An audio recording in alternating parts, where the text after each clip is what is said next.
In a world of digital dominance, keyboards are more and more replacing pen and pencil. But a new generation of stationery enthusiasts are striking back, celebrating the art of penmanship.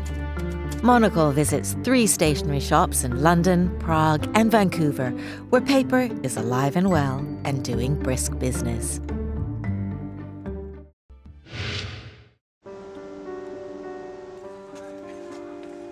Papa Lotta, a well-kept stationery secret in Central Europe, is tucked away near the old city centre of Prague. Papa Lotta is a colourful range of stationery products with a strong emphasis on tangibility. Here paper plays the leading role, cherished as something more than just to write on. It's an ode to the texture, colour, sound and smell of this ancient material. I was always fascinated by the fact how many different forms the simple piece of paper can have.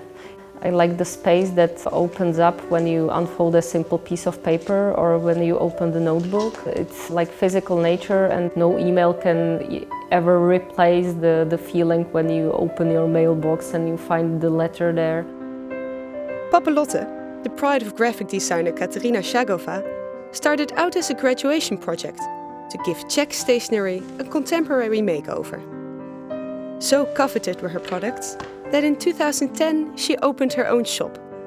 Each with its own distinctive character, the pieces are interchangeable, encouraging buyers to customize products to their taste and style. I feel like it was something that we were really missing, because never anything like that existed here before. And during the last 4 years of our existence, we can see more and more stationery producers, and I think that's quite nice.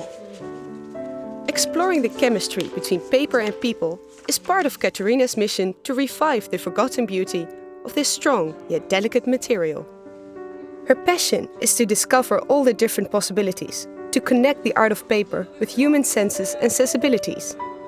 I think that touch can say much more than many words, and I think it's very important, especially in this digital world, which puts too much emphasis on visual image. Katerina and her small team are closely involved with every aspect of business, from concept to design to crafting the retail experience. All the creations are produced in the Czech Republic and made from recycled or environmentally friendly materials. For me, the more important thing is that what they bring to the people. It gives to Papa Lotta the body and soul of paper.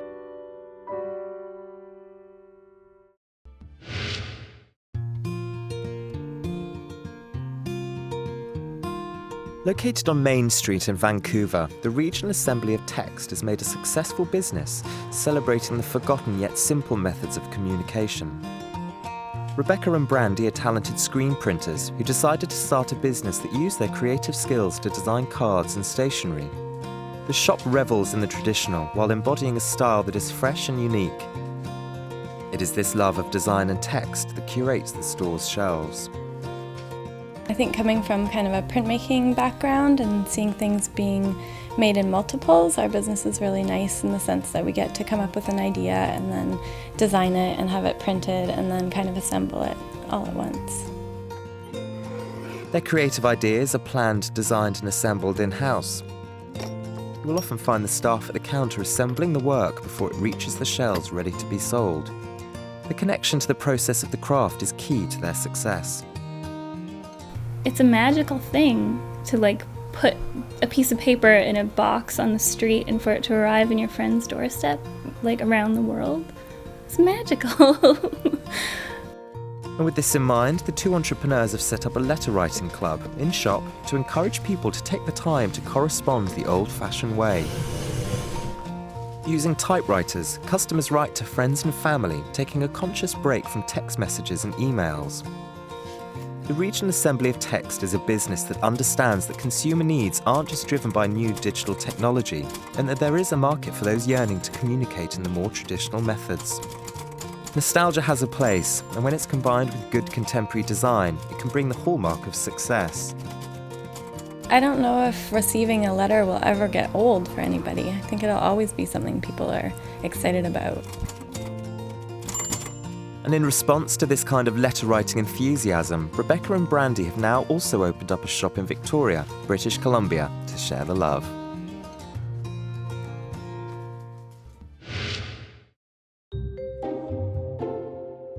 Present and Correct, located in an area of North London known as Angel, proves that old-school stationery is certainly not old-fashioned.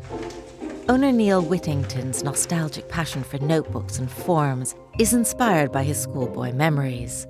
The shop contains a creative mixture of old and new, in-house designs and vintage.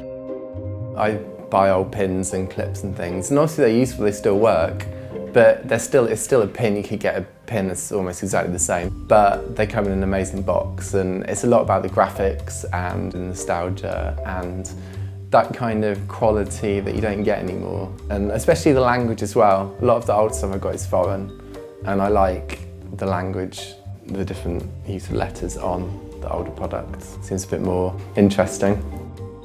Present and Correct started as an online shop, but in December 2012, Neil opened the doors to his first bricks-and-mortar shop.